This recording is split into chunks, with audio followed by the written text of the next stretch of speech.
welcome back to Breaking the Line, the ECNL podcast. We're joined by Ryan Hawk. You can check him out on social media at RyanHawk12. And, of course, he's the host of the Learning Leaders Show, one of the most successful and popular podcasts out there. Ryan, thanks for spending some extra time as Christian had to go. And one of the things I said we wanted to do is this will air a couple weeks after the symposium. Everybody's going to be able to hear you. You're going tomorrow, right? Mm-hmm. Okay. Tomorrow morning at 9, yep. All right. And you kind of teased a little bit sort of your topic point, but do you have a name for your presentation, and what are some of the key things you want to get across, Ryan? Yeah, it's called The Pursuit of Excellence. It's after the title of my second book, and it's really about the commonalities among leaders who have sustained excellence over an extended period of time. As Christian just said, it's not really about the short term. It's not about the one-hit wonders. This is about sustainable excellence, which is the harder path, and I think that's part of what I'm gonna talk about tomorrow.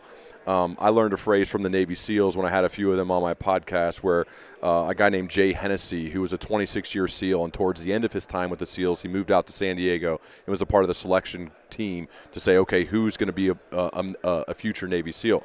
And I said, well, what did you look for? Like, what did you really want? And Jay said, well, I look for people who push their edges. I like that phrase. Like, what does that mean, Jay?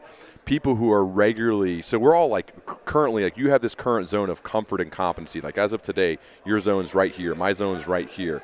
And I want people who are constantly beating on those walls, pushing those edges a little bit more. So how do you do that? You got to put yourselves in positions to be regularly uncomfortable so that the thing that was previously uncomfortable becomes more comfortable, whether that's something physical, something mental, both. And so the way I try to do that is both with my physical workouts, the way I push my body to get stronger as I age, as well as then my mind. I'm putting myself in rooms with people like this, with really impressive coaches, really impressive leaders. I'm recording podcasts, as mentioned, with those who are far wiser than me, more experienced than me, are more accomplished than me, so I can ask them questions, I can be prepared, I can be in a much better position after the conversation than I was before. So to me, it's really about pushing my edges. And so I think that's a big focus on what I'm going to talk about tomorrow, share some stories about how I've tried to do that, as well as some of the people I've recorded with. And I think – what a part of every keynote presentation, I think you have a duty not only to be informative, but you have a duty to be entertaining. You have the duty to tell good stories. You have a duty to bring a little bit of humor. You have a duty to bring some light to these topics we're going to talk about so that people can engage with it, especially people like this that are high caliber. They don't waste time. Like, they're not here just to see somebody read slides. So to me, that's the other big part of it is I feel a big duty to be super informative, to give them practical, actionable takeaways, as well as be entertaining at the same time. And I think that's why I like to do these types of things, because it's really hard. Like, that's another way to push my edges, is to get up on stages in front of really impressive people and leave them better than I found them, which is a part of my core values. So those are some of the things that I'm gonna touch on tomorrow that I'm excited about. Let's dive in a little bit deeper on that, because The Pursuit of Excellence, it's a book already out, right? Yep, Written by you. Okay. Yep. I get that. We've heard that. Pushing my edges, I haven't heard that every day. Yeah. So in your own words, what does that truly mean? It means, so again, if I have this sphere right here, like, this is my I am this, as of right now, this level of competence and this level of comfort. And to push on those edges Got it. is if you were to go take an improv class, you would probably be uncomfortable. You probably wouldn't love it initially. But if you did a 2.5-day improv class, something I did about a year ago, you're in a much better position. If they force you to go stand up on stage and sing in front of 100 strangers, or dance, or do something, right? That's a way to push your edges, to say this thing was uncomfortable, now it's much more comfortable. These Navy SEALs, they need people who are willing to push themselves beyond what they're currently capable of. I think for all of us, whether it's soccer coaches or players or business leaders, if you have a regular habit of pushing your edges, you're going to be in a much better position tomorrow than you are today. We're here with Ryan Hawk, who is a special guest speaker as part of the ECNL Coaches Symposium and AGM. And, after I do these interviews, before I let somebody go, I really like to know how Ryan Hawk became Ryan Hawk. You know, I want to know your story. And obviously I geeked out a little bit on A.J. Hawk because I'm a lifelong Buckeye football fan, and maybe you even played football for Ohio State, and I didn't know that. But tell me about, you know, where you grew up, and is it more than you and A.J., and how did you get to this point? Where did you go to school? Give me your story. Yeah, we grew up in Centerville, Ohio. We have an older brother as well. I'm in the middle. A.J.'s 2 years younger than me, and we played all sports. So football, baseball, basketball. We had ping pong, tennis, pool, everything. You name swimming, we did it all. I think that's good. I think that made us more well-rounded athletes in whatever we decided to play. As we got a little bit older, we still played all the sports in high school and then eventually focused on football. We both got football scholarships. I originally went to Miami University out of high school. I'm in the same recruiting class as Ben Roethlisberger. I'll talk a little bit about this tomorrow too. And Ben Roethlisberger and I played the same position. We both played quarterback. Ben beat me out for that job, as you'd probably guess. I transferred to Ohio University, where I was captain my senior year, got to start for 2 seasons, and then played professionally in the Arena Football League for a few years, which is a very fun league for a quarterback because you throw every play, and then played briefly in the Canadian Football League. So I've had a wide range of football playing experience, and then that led me into, once all the NFL workouts didn't work out for me as far as them saying, hey, you're not good enough, I had to go get a real job.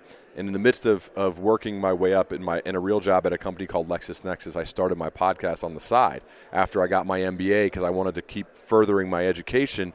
And my podcast, again, as I mentioned before, called The Learning Leader Show because those are my favorite leaders. I did not necessarily expect it to become what it did, but I did put everything I had into it during my free hours from working my regular job. And I was able then to leave my corporate America job in 2017, and this is what I've been doing full-time ever since. And what years were you at Ohio U? Did you play for Frank Solich, or who did you play for? Coach Solich got there right after I got done. I graduated at OU in 2005.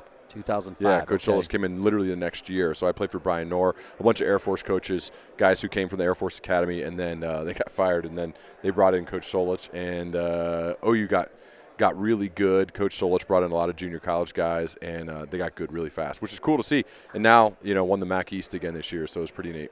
I'm a 1991 graduate of Ohio U. There we go. I think when I was there, Ryan Hawk, they won like 4 games in my 4.5 years there. Cleve Bryant was the coach way back when. I don't even if you remember that name or not. But along the way, your 2 brothers, of course, we know AJ. In fact, you even said AJ right now as we're doing this is in Phoenix at the Super Bowl. I'm headed there to see my wife on Thursday. And your other brother's name is? His name's Matt. He's the older brother.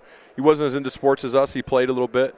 Now we have completely different skill sets. AJ and I have pretty much the same skill sets with everything. We can't do anything outside of play sports and now, I guess, do podcasts, write books, I guess. My older brother's actually really good with his hands, so he can build stuff and do all these crazy things that's not something that AJ and I ever do and I have no skill for. Are Mom and Dad Hawk still with us? Yeah, they are. Okay. I'm very happy they're both retired now and just built a home in Siesta Key, Florida. So they go back and forth between being in Centerville as well as Siesta Key. And so they're currently now in Florida. And how do you and AJ help each other in today's world, or are you just like brothers, just like normal brothers? Yeah, I think we have regular dialogue about what we do for a living. So he's on the Pat McAfee Show every single day on YouTube.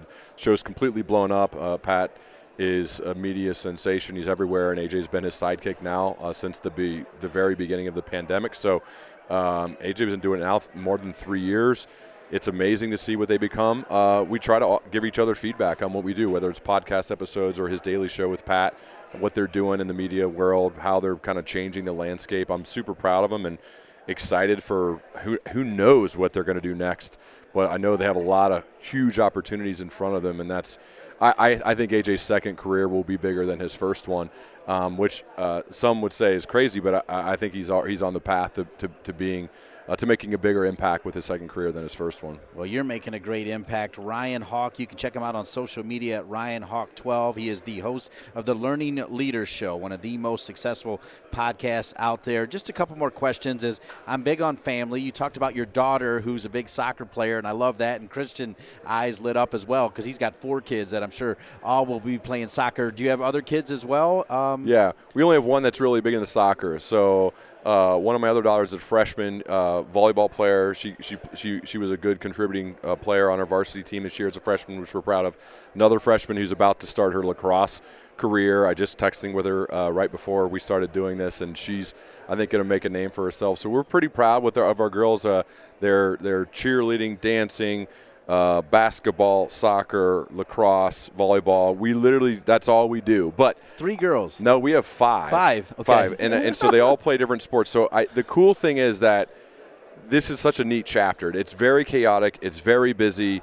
But I think it's the best. Like, I love watching them play. I love watching them compete. I love watching their different personalities. I love watching them interact with their teammates. I love what sports do for kids, especially because you got to learn so many different life skills, whether it's resilience or preparation or reacting to losing, which I think is really good for kids. So I love sports. I love what they can do. I mean, we're very biased. It's impacted us in a big way, so we love what they do for them too. And AJ's kids are all doing the same thing. He's got 4 kids. He's coaching Lennon, his oldest daughter's basketball team, and we talk probably more about coaching our kids' sports than probably anything else. No, and with the 5, are they all girls, or yeah. you have 5 girls? Yeah. Wow, how about that? And what about AJ? What's he got? He's got 1 girl and 3 boys. Okay, so 9 of them together. So he coaches his daughter's basketball team and his son's football team, his oldest son's football team. So that's the other big thing, and partially why I was excited about this, because not that we're like world-class coaches like these people, but we're trying our best to coach basketball and football and all the sports. If I went down the line and asked your daughters, hey, what do you think your dad does? What do you think would be their most common answer, Ryan Hawk? He writes books and records podcasts. I think that's what they see. They see my books around, and they see all the books sent to our house, because now that the show's gotten what it has, so you get on these lists of hey, we want our author to be on your show. So there's 10 to 15 books showing up every other day, and so they think I'm probably like a professional book collector. I mean, I guess that too. So but how it is, they still make fun of me and think like, that's not a real job. And I'm like, you're right, it's not. It's a really cool job, though. I hope you can do something like it when you get older, something at least that you really want to do.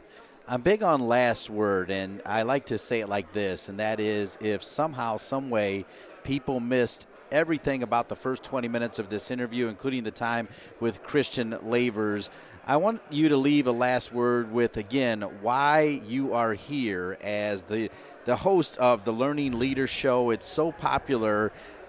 If they heard nothing else, why is Ryan Hawk here at the ECNL Coaching Symposium? When Christian first reached out and told me about their mission and how aligned he was with learning and improvement, I mean, you just heard him right here when he was talking about how much he is. That, to me, I remember marking it down saying, I want to do that one. I hope the date works. I hope everything else. I hope all the business part of it works. That's one I really want to do, because I think when the leader exemplifies all those amazing qualities of being a guy who, as you said, one of the smartest or the smartest guy but yet he's constantly working on himself, that's a really good quality in a person. That's a very attractive quality in a human that I want to build a relationship with for a long time. And if that's the guy who's the leader, then the people who show up at the conference are the exact type of people that I also want to be around. So again, I feel very fortunate and lucky to be in the position to say which ones are the good ones to go to. And usually the person who reaches out, they're going to make or break that. And so I have to give him the majority or all of the credit, because from the first time we started talking to today, I've been super impressed, and now it looks like, wow, this is a really cool group. I'm pumped to be with them tomorrow. That's awesome. And not to sound like a total sycophant, I will tell you, Christian had the same excitement about you being here. I mean that in all sincerity. Ryan Hawk, the Learning Leader Show, one of the best podcasts out there. So pleased that you're here. I'm looking forward to your presentation tomorrow, and thanks for spending a little bit of time with us here on Breaking the Line. This is awesome. This is really cool. Thanks for having me. I really appreciate the opportunity. Yep, it was great. We'll be back with more Breaking the Line, the ECNL podcast.